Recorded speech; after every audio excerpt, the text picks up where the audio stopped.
What's up, people?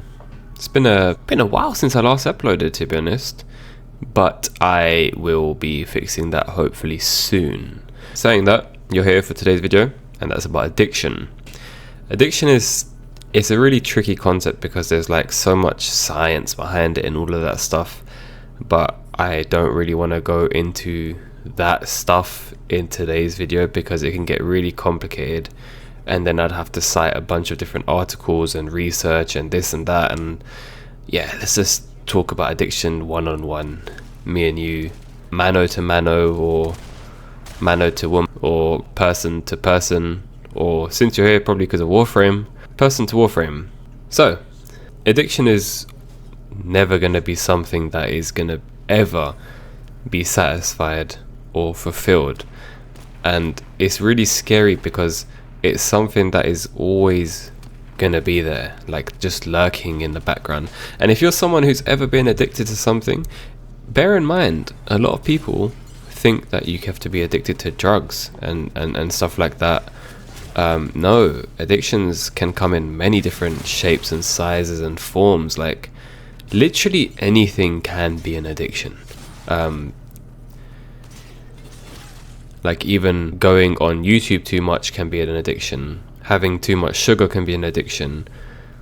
Constantly having negative thought loops and bad self-esteem can be addictions, because the way you view yourself is addictive to your brain and you see yourself in a certain way. So everything is pretty much based on addictions, on how you see yourself, and not even just how you see yourself, but it can be physical or even non-tangible through your thought process.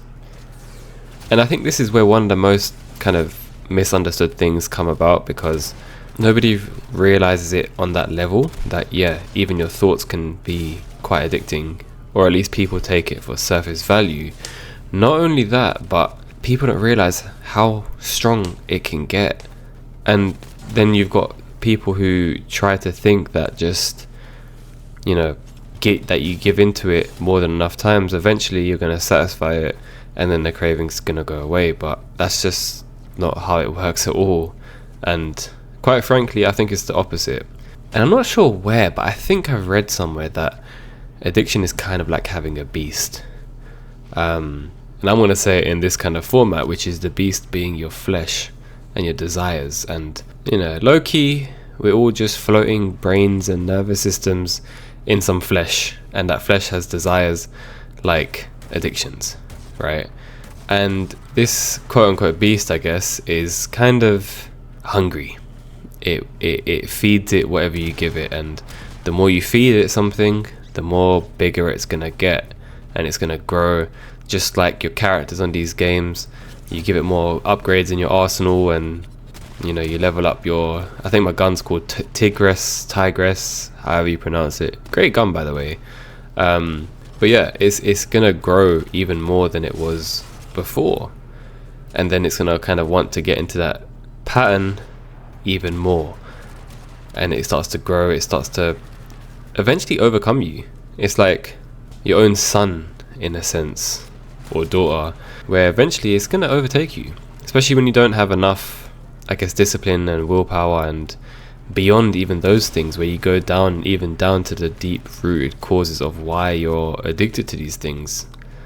And even those things can be very deeply tied into emotions. Sometimes we get addicted to food because we have a lot of shame within ourselves, a lot of guilt, and we kind of want to numb the pain through our senses, and these senses are gonna be what essentially pleases the flesh, the desire, the beast within you.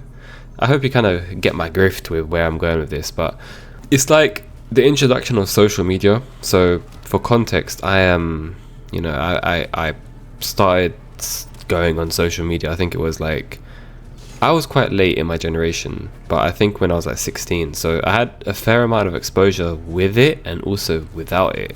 So I can kind of understand both sides when people kind of complain about that stuff. But when you first start using it, you're checking it a few times a day, what's the algorithm saying and things like that. And then after a while, you can, like a few years down the line, especially as these apps and stuff like that get way more addictive, you start to scroll for hours. And it's the same for any other thing. Like, you maybe when you start drinking, you start to have one drink a night to relax.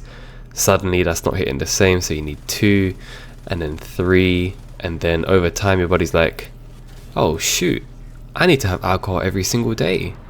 And then your brain signals to yourself, oh man, I can't relax without having this stuff. And that's the scary thing in a way, because it's kind of wired to be based off habit and, you know, pattern recognition. So the more you do it, the more it's going to come about. But it's also great on the other side, because again, if you manage to do things that suck but is good for you for a long amount of time, you know, it's going to apply in the same way. But again, much more easier said than done, because we have so many different factors to consider, like your environment, stresses, and health, and god man, there's a lot, honestly. And then if you pair that with like modern society, where suddenly we're bombarded with this dopamine hits after dopamine hits, that thing is gonna get really addictive. And that's like a quick little history lesson if you guys want to know. Dopamine was actually something that was meant for survival back in the days, because, you know, people would need energy in quick instances, and you kind of need that adrenaline and fight or flight mode to sort of essentially survive.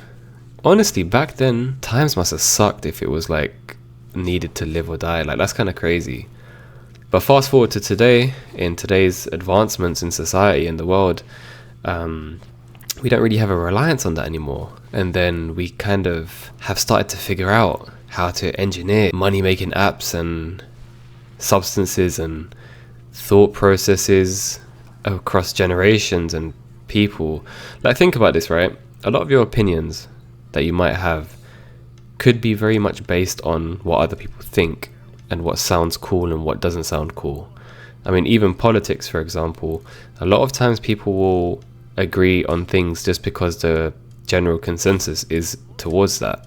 And again, it gives that potential dopamine hit when, you know, you agree with someone because you're making them happy, and then you become happy as a result of it. And, you know, like, it's kind of crazy how we don't really realize how important, beyond the typical just focus, that dopamine really gives us. Anyway, I feel like I'm going on a tangent here, but again, like, the addiction, even if you're at the point where you're like completely addicted, is never static. So sometimes it's really hard to manage it, because again, even when you do try to work against it or try to stop it, essentially, some days are going to be different than others. Some days it might be growing, some days it might be shrinking.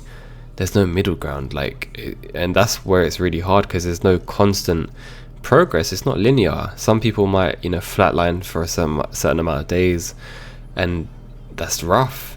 But you got to keep strong, you got to keep at it, and you got to keep kind of moving forward in terms of pushing through these days where things aren't as linear as it might be, just like the same way you would for anything. That's the beauty of life and its cycles, I guess.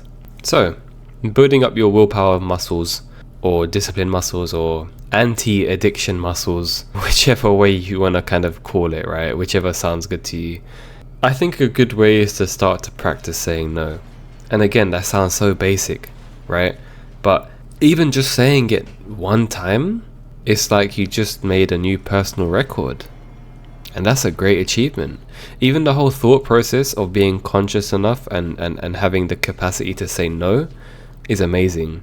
Because another thing with a lot of addictions, when you're in it really deep, right, it can become so mindless. You don't think, you just kind of operate on kind of instinct. You know, your body's like, it knows what's coming at a certain time or certain part of the day, and you need it, and it feels like you need it. So the fact that you even come to the point where you are trying to make a change is flipping amazing.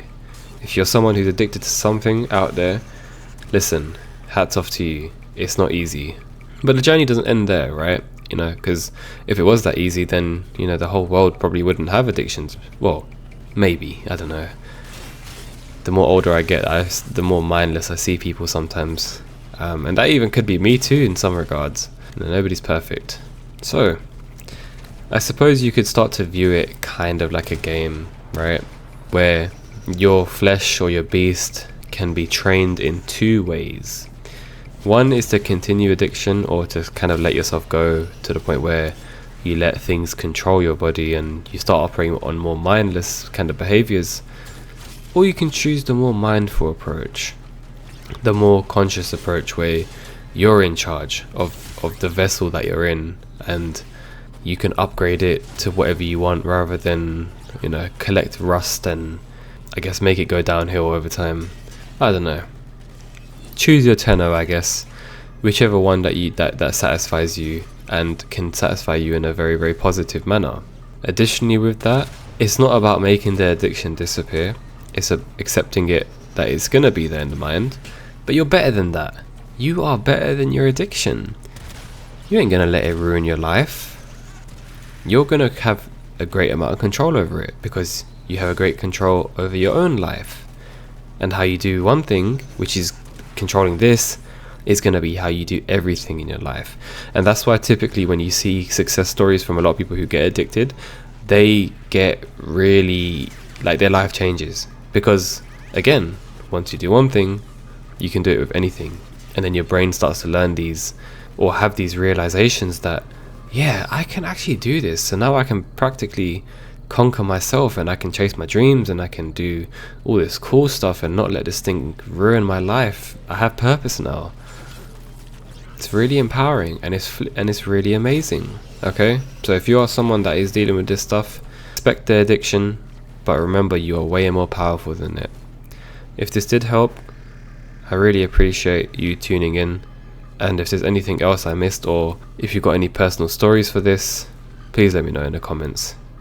I think it'll be a great place to kind of raise awareness around it, because it's really taboo, and that's really annoying sometimes. A lot of issues that are going on in the world, they're just silent, and people just continue to ignore them. But I guess that's how the way the world is. You can't control that. You can only control your own actions.